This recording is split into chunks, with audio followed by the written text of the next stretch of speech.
प्रधानमंत्री नरेंद्र मोदी ने 100 करोड़ टीके की डोज लगाए जाने पर राष्ट्र को किया संबोधित। कहा 100 करोड़ वैक्सीन डोज केवल एक आंकड़ा नहीं, ये देश के सामर्थ्य का है प्रतिबिंब।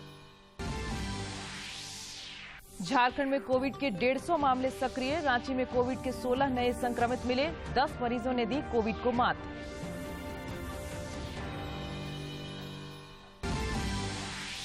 राज्य मंत्रिपरिषद की बैठक में 17 प्रस्तावों को मंजूरी। सचिवालय और पुलिस में नौकरी के लिए झारखंड से मैट्रिक इंटर की पढ़ाई जरूरी।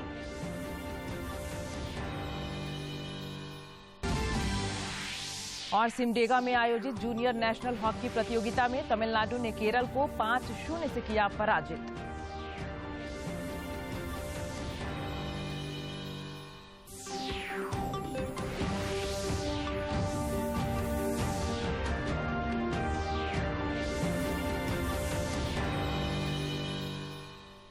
नमस्कार, खबरें झारखंड में आपका स्वागत है। मैं हूं प्रियंका और समाचारों में आगे बढ़ने से पहले ये संदेश।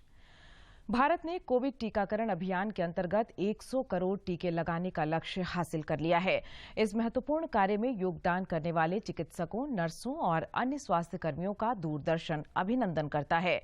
इसके साथ ही हम आपको सतर्क भी करना चाहते हैं कि कोविड अभी समाप्त नहीं हुआ है। आप सभी से हमारी अपील है कि यथाशीघ्र दोनों टीके लगवाएं और अन्य लोगों को भी टीके लगवाने के लिए प्रेरित करें। त्योहारों के समय कृपया इन 3 आसान उपायों का पालन अवश्य करें। मास्क लगाएं, 2 गज की सुरक्षित दूरी बनाए रखें, बार बार हाथ धोएं और चेहरा साफ रखें। कोविड से संबंधित जानकारी और मार्गदर्शन के लिए राष्ट्रीय हेल्पलाइन काम कर रही हैं। इनके नंबर हैं 011-2397-8046 और 1075। इसके अलावा राज्य हेल्पलाइन नंबर 104 डायल कर समस्या का त्वरित समाधान लिया जा सकता है। और अब समाचार विस्तार से। देश में 100 करोड़ टीके की डोज लगाए जाने पर प्रधानमंत्री नरेंद्र मोदी ने आज राष्ट्र को संबोधित किया।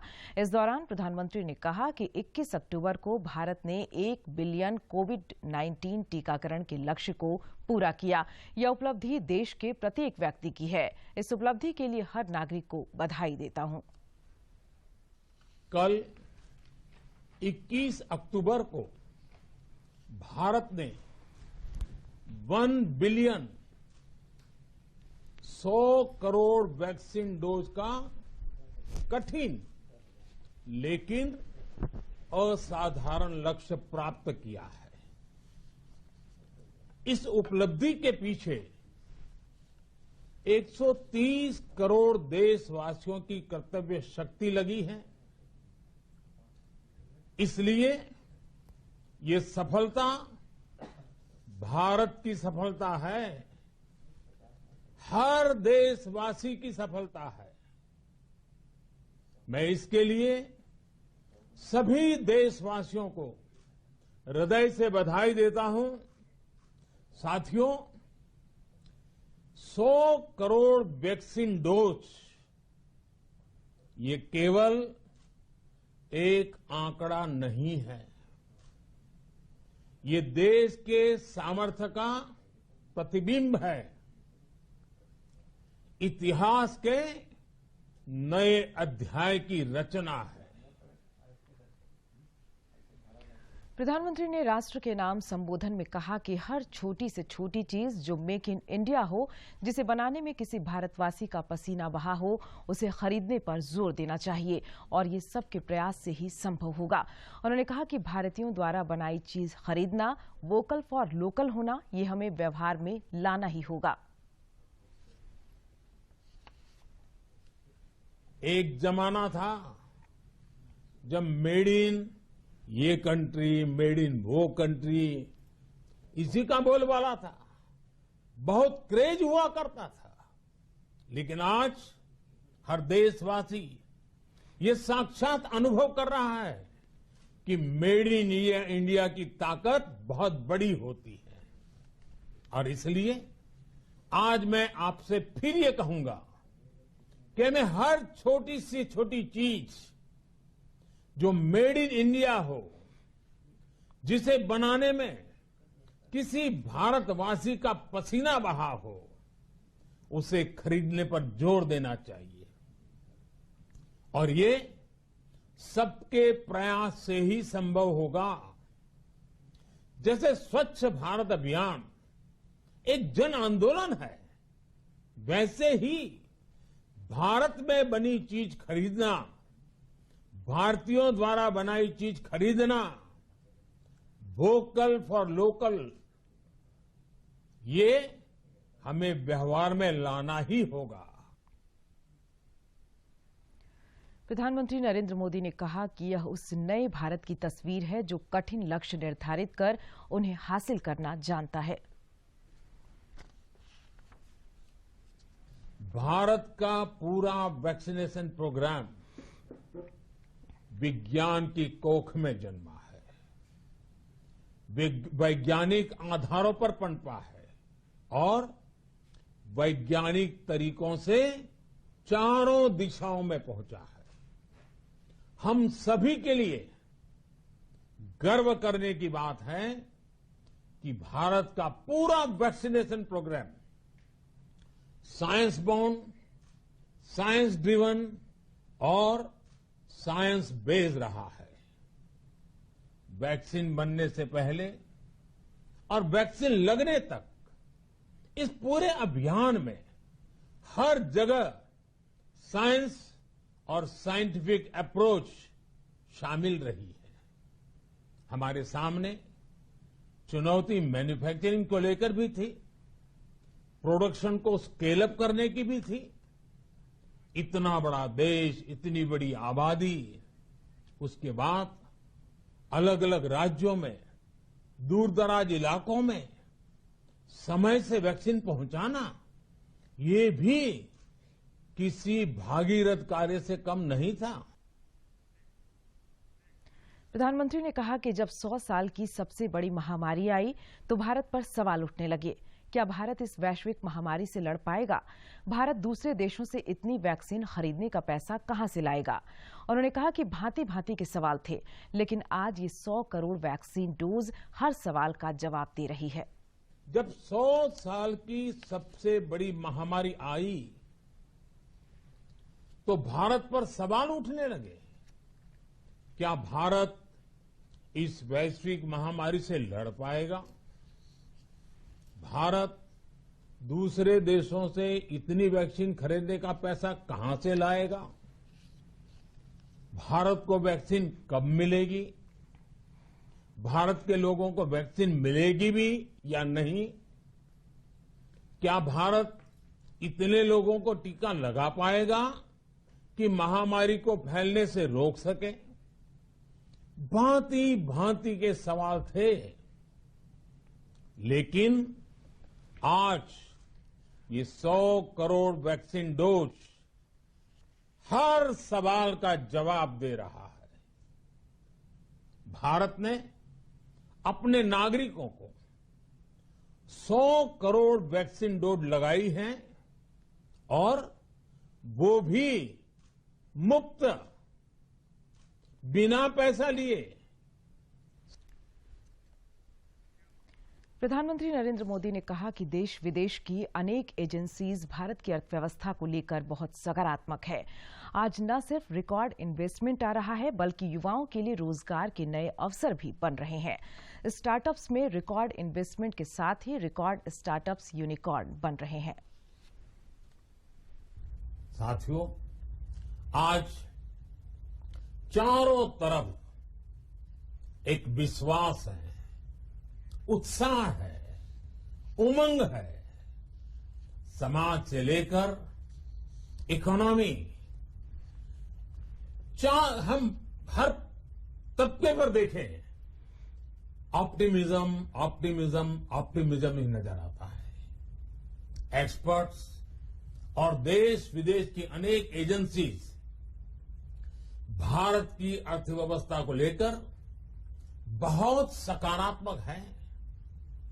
आज भारतीय कंपनियों में न सिर्फ रिकॉर्ड इन्वेस्टमेंट आ रहा है, बल्कि युवाओं के लिए रोजगार के नए अवसर भी बन रहे हैं। स्टार्टअप्स में रिकॉर्ड इन्वेस्टमेंट के साथ ही रिकॉर्ड स्टार्टअप यूनिकॉर्न बन रहे हैं। हाउसिंग सेक्टर में भी नई ऊर्जा दिख रही है। पिछले महीनों में किए गए कई सारे रिफॉर्म्स, कई सारे इनिशिएटिव, गति शक्ति से लेकर नई ड्रोन पॉलिसी तक भारत की अर्थव्यवस्था को और तेजी से आगे बढ़ाने में बड़ी भूमिका निभाई। देश में 100 करोड़ टीकाकरण मील का पत्थर हासिल करने के महत्वपूर्ण अवसर पर सभी कोविड योद्धाओं के प्रति आभार के प्रतीक के रूप में देश में 100 स्मारकों को तिरंगे से रोशन किया गया।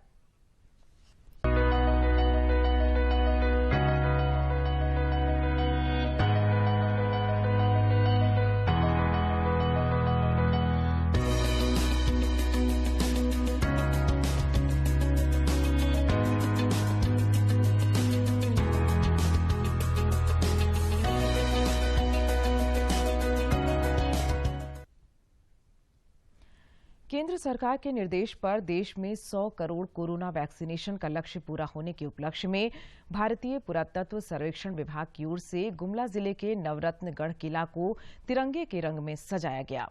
पूरे देश में 100 राष्ट्रीय धरोहरों को सजाया गया, जिसमें झारखंड से मात्र एक नवरत्नगढ़ को ही सजाया गया, जो राज्य के लिए गर्व की बात है। मौके पर भारतीय पुरातत्व सर्वेक्षण विभाग, रांची के डॉक्टर एसके भगत, पुरातत्वविद अजहर साबिर, हंगरी परिहार, के झा और अभिषेक कुमार सहित कई ग्रामीण मौजूद थे।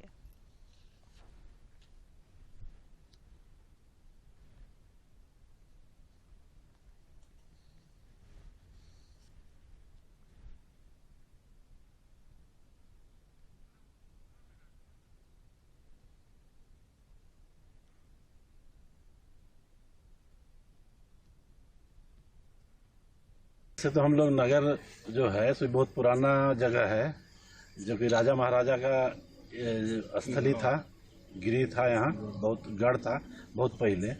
अभी फिलहाल यहाँ जो नौरतनगढ़ जो है, इस पर पुरातत्व विभाग जो है इस पर कुछ काम कर रहा है, जिसको देखने के लिए बहुत आदमी आ रहे हैं, जिसमें अभी कुछ लाइटिंग उटिंग की व्यवस्था जो हुआ है बहुत ही अच्छा लग रहा है देखने में। ये नौरतनगढ़ देहात में तो है ही, लेकिन आज इसका अट्रैक्शन जो लग रहा है, भारत सरकार के द्वारा इसको जो अट्रैक्शन किया गया है, हमारे झारखंड में बहुत ही अच्छा लग रहा है।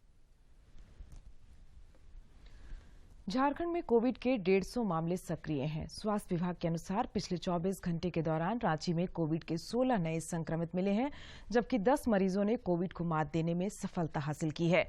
वहीं रांची में सक्रिय मामलों की संख्या 83 है। संक्रमितों की बढ़ती संख्या को देखते हुए स्वास्थ्य विभाग ने दोबारा चेतावनी जारी की है।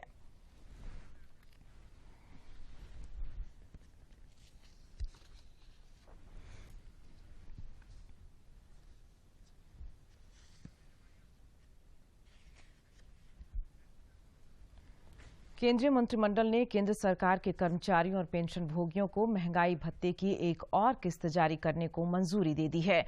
सूचना और प्रसारण मंत्री अनुराग ठाकुर ने कहा कि केंद्र सरकार के कर्मचारियों का महंगाई भत्ता 3% बढ़ाकर 28 से 31% तक कर दिया गया है। दिवाली से पहले केंद्रीय कर्मचारियों और पेंशनरों के लिए फिर खुशखबरी आई है। गुरुवार को हुई पीएम मोदी की अध्यक्षता में केंद्रीय मंत्रिमंडल की बैठक में महंगाई भत्ता को 3% और बढ़ाने का फैसला लिया गया है। इस बढ़ोतरी के साथ अब डीए 31% हो गया है। इसका फायदा केंद्रीय कर्मचारियों और पेंशनधारियों को होगा। महंगाई भत्ते में बढ़त 1 जुलाई 2021 से लागू होगी। इस फैसले से सरकार पर सालाना 9,489 करोड़ रुपए का बोझ बढ़ेगा। केंद्र सरकार के कर्मचारियों को 1 जुलाई 2021 से देय महंगाई भत्ता और जो पेंशनर्स है उनको महंगाई राहत में 3% की वृद्धि करते हुए इसे वर्तमान 28% से बढ़ाकर 31% किया गया है। इससे जहां एक और 47,14,000 केंद्र सरकार के कर्मचारियों को और 68,62,000 पेंशनर्स लाभान्वित होंगे। इस पर कुल खर्चा प्रतिवर्ष 9,488.74 करोड़ रुपया आएगा। इसके साथ ही एक अन्य अहम फैसले में पीएम गति शक्ति नेशनल मास्टर प्लान के क्रियान्वयन को मंजूरी दी गई है। पीएम गति शक्ति नेशनल मास्टर प्लान की मॉनिटरिंग 3 टियर सिस्टम में की जाएगी, जिसकी अध्यक्षता कैबिनेट सचिव करेंगे। पीएम गति शक्ति नेशनल मास्टर प्लान के क्रियान्वयन को मंजूरी दी गई, उसकी शुरुआत की गई। वहीं पर पीएम गति शक्ति नेशनल मास्टर प्लान की मॉनिटरिंग 3 टियर सिस्टम में की जाएगी, जिसके कैबिनेट सचिव अध्यक्षता करेंगे और इनके अध्यक्षता में एक सचिवों का एम्पावर्ड ग्रुप ऑफ सेक्रेटरीज बनेगा। विभिन्न मंत्रालयों और विभागों के नेटवर्क योजना प्रभाग के प्रमुखों के प्रतिनिधि के साथ एक multi modal network planning group का गठन किया जाएगा। कैबिनेट में पीएम मोदी के नेतृत्व में देश में कोरोना के खिलाफ लड़ाई में अहम 100 करोड़ टीकाकरण का आंकड़ा हासिल करने के लिए सभी को बधाई भी दी गई। गौरतलब है कि सरकार ने कुछ समय पहले ही केंद्रीय कर्मियों के डीए की 3 रुकी हुई किस्तों को बहाल कर महंगाई भत्ते में 11% की बढ़त की थी। अब 3% की बढ़त के बाद केंद्रीय कर्मियों की महंगाई भत्ते की दर 31% हो गई है। शैलेंद्र मिश्र के साथ bureau report, DD news, Delhi. मुख्यमंत्री हेमंत सोरेन की अध्यक्षता में कल हुई राज्य मंत्रिपरिषद की बैठक में राज्य हित से जुड़े 17 प्रस्ताव को मंजूरी दी गई। कैबिनेट की बैठक के बाद मंत्रिमंडलीय सचिव वंदना डाडेल ने बताया कि सचिवालय और पुलिस में नौकरी के लिए झारखंड से मैट्रिक और इंटरमीडिएट की पढ़ाई करना जरूरी होगा। कार्मिक प्रशासनिक सुधार तथा राजभाषा विभाग से झारखंड सचिवालय सेवा नियमावली 2010 के नियम 7(3) को संशोधित करते हुए झारखंड सचिवालय सेवा संशोधन नियमावली 2021 गठित करने के संबंध में। इसमें पूर्व में जो भी कर्मचारी चयन आयोग परीक्षा संचालन नियमावली में जो पात्रता एवं अर्हता संबंधी संशोधन किए गए हैं, वही संशोधन इस सेवा नियमावली में भी प्रस्तावित थे, जिस पर मंत्रिपरिषद द्वारा स्वीकृति दी गई। समाचारों का सिलसिला जारी रहेगा, लेकिन इस विराम के बाद।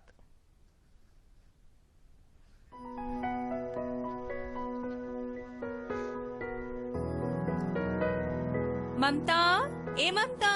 आई माँ जी। हाँ माँ जी। मेवे और फल भी लाने हैं। बहू का 8वां महीना है, सोंठ के लड्डू भी तो बनाने हैं। क्या हुआ ममता?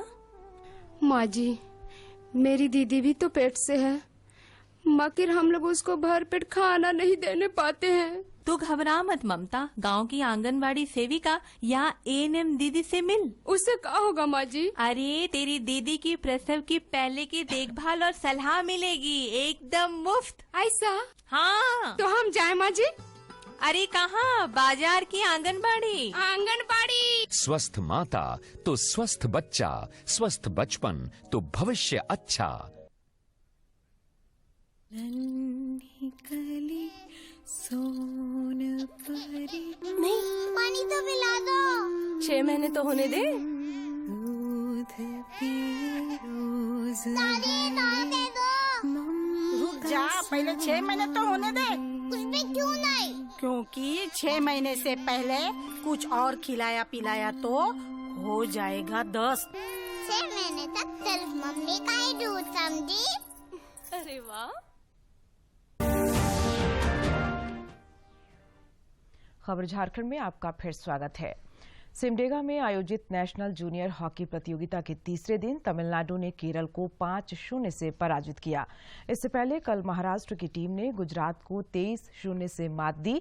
एक अन्य मैच में ओडिशा ने हिमाचल प्रदेश को 12-0 से पराजित किया।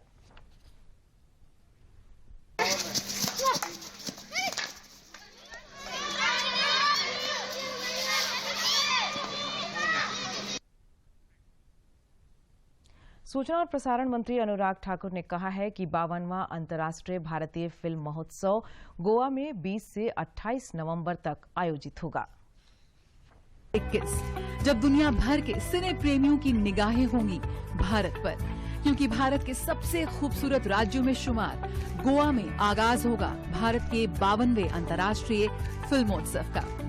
इफी 2021 के लिए उल्टी गिनती शुरू हो गई है। कोरोना की तमाम चुनौतियों का कड़ाई से मुकाबला करते हुए इस बार का इफ्फी बेहद खास और अब तक के सबसे यादगार महोत्सवों में से एक होने वाला है। कई ऐसे खंड और पहल होने वाली हैं जो इफ्फी के इतिहास में पहली बार होंगी। 52वें इफ्फी में सत्यजीत रे लाइफ टाइम अचीवमेंट अवार्ड से दुनिया के 2 बेहतरीन निर्देशकों को सम्मानित किया जाएगा। विश्व के महानतम निर्देशकों में शामिल मार्टिन स्कोर्सेज़की और हंगरी के अक्लेम्ड डायरेक्टर ऑस्कर विजेता इस्तेवान सासबो को सत्यजीत रे लाइफ टाइम अचीवमेंट अवार्ड से नवाजा जाएगा। भारत मना रहा है स्वतंत्रता का 75वां वर्ष, आजादी का अमृत महोत्सव। इसलिए पहली बार पूरे देश से 75 रचनात्मक युवाओं को मौका दिया जा रहा है इफ्फी के मंच पर अपनी प्रतिभा का प्रदर्शन करने का, इफ्फी में शिरकत कर रहे दिग्गजों से रूबरू होने का। ज्यूरी निर्देशन, पटकथा, लेखन, अभिनय जैसे 7 क्षेत्रों के पैमाने पर उन्हें परखेगी और उनका चयन किया जाएगा। युवाओं के लिए आवेदन की अंतिम तारीख 31 अक्टूबर है। आइए इफ्फी में भाग लीजिए। International film festival of India एक ऐसा प्लेटफॉर्म है जहां पर उभरती हुई प्रतिभाओं को भी अपनी प्रतिभा दिखाने का मौका मिलता है। अंतर्राष्ट्रीय फिल्मों से लेकर राष्ट्रीय फिल्मों को वहां पर दिखाने का मौका मिलता है, रीजनल फिल्मों का दिखाने का मौका मिलता है। अब तो OTT प्लेटफॉर्म्स पर जो दिखाया जाता है वो भी इस बार इफ्फी पर आपको देखने को मिलेगा। ये अपने आप में एक बड़ी उपलब्धि है, एक मौका है एक ऐसे 75 युवा क्रिएटिव माइंड्स को भी आगे आने का जो अप्लाई कर सकते हैं, जिनको चिन्हित किया जाएगा और उनको अवसर मिलेगा इंडस्ट्री लीडर से मिलने का वहां पर और मास्टर क्लास अटेंड करने का। तो आइए जुड़िए इस बार के इफ्फी से। अगर आप में है दम तो बढ़ाओ कदम। कोरोना काल में OTT प्लेटफॉर्मों की लोकप्रियता ने नए आयामों को छुआ। इस बार OTT प्लेयर्स को मिलेगा इफ्फी का मंच। नेटफ्लिक्स, सोनी लिव, वूट, अमेजन प्राइम समेत 5 बड़े OTT प्लेटफॉर्म इस बार इफ्फी में करेंगे अपनी फिल्मों और सीरीज का इंटरनेशनल प्रीमियर। इफ्फी 2021 की ओपनिंग फिल्म होगी कार्लोस स्वारा निर्देशित the king of all the world. Mid fest film होगी the power of the dog.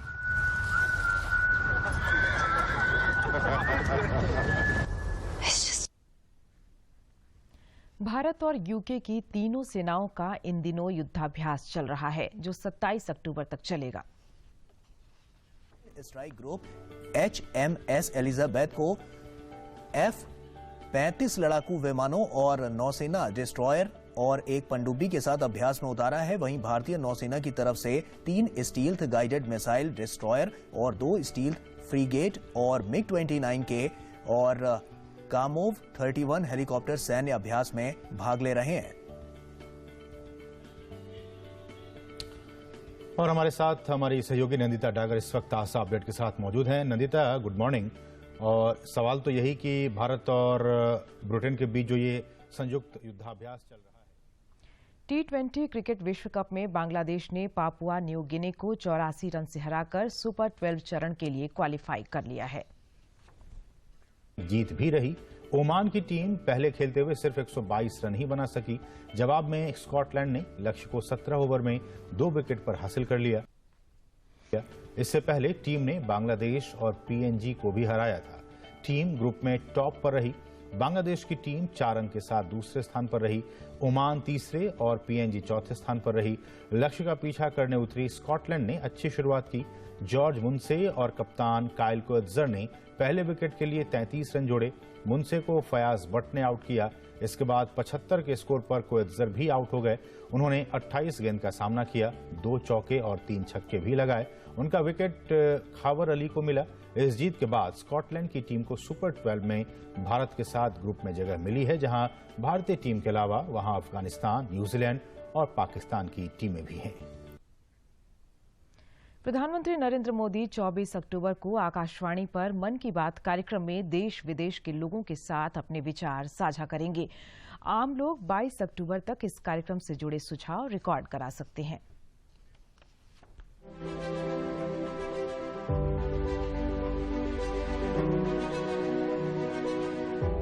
मन की बात।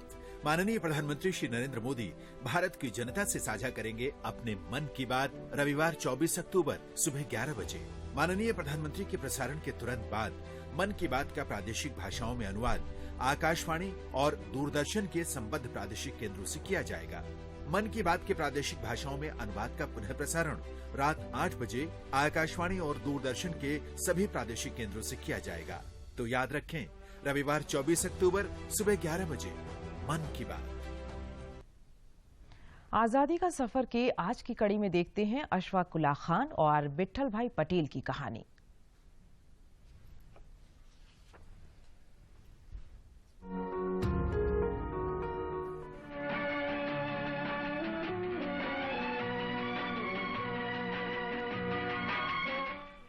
बाईस अक्टूबर 1900 को उत्तर प्रदेश के शाहजहांपुर में अशफाक उल्लाह खान का जन्म हुआ था।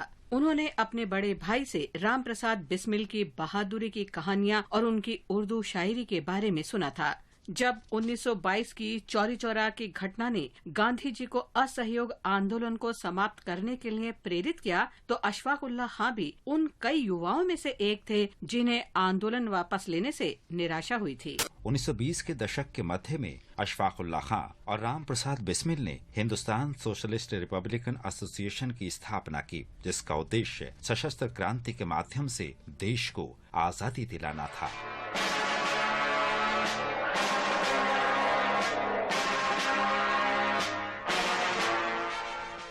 अशफाक उल्लाह खान को शायरी का शौक था और उन्होंने वारसी और हसरत शाहजहांपुरी उपनाम से लिखा था। उन्होंने भारत में ब्रिटिश साजिश के बारे में विस्तार से लिखा। फूट डालकर शासन करने की चाल का हम पर कोई असर नहीं होगा और हिंदुस्तान आजाद होकर रहेगा। सशस्त्र संघर्ष के लिए धन की आवश्यकता थी। इसका इंतजाम करने के लिए अशफाक उल्लाह खान, राम प्रसाद बिस्मिल और समूह के 9 अन्य सदस्यों ने ट्रेन डकैती को अंजाम देने की योजना बनाई। 9 अगस्त 1925 को काकोरी एक्सप्रेस शाहजहांपुर से लखनऊ जा रही थी। ट्रेन में विभिन्न रेलवे स्टेशनों पर एकत्र किए गए धन को लखनऊ में जमा किया जाना था। अशफाक उल्लाह खान, राम प्रसाद बिस्मिल और अन्य क्रांतिकारियों ने ट्रेन को रोका और उसमें मिली नकदी को लेकर भाग गए।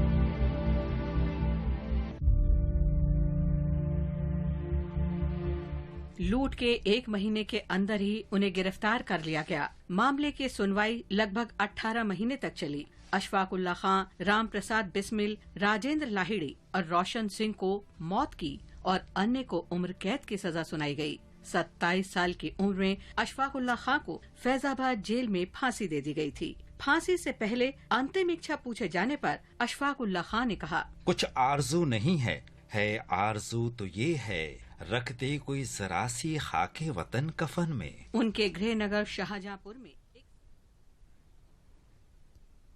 और अब अंत में मुख्य समाचार एक बार फिर।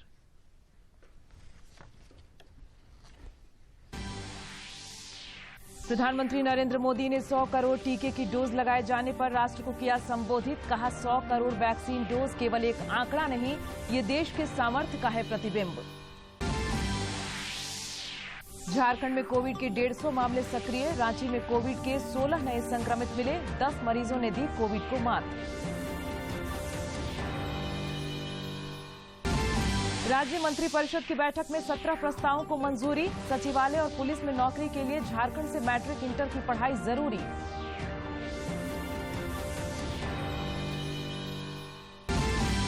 और सिमडेगा में आयोजित जूनियर नेशनल हॉकी प्रतियोगिता में तमिलनाडु ने केरल को 5-0 से किया पराजित।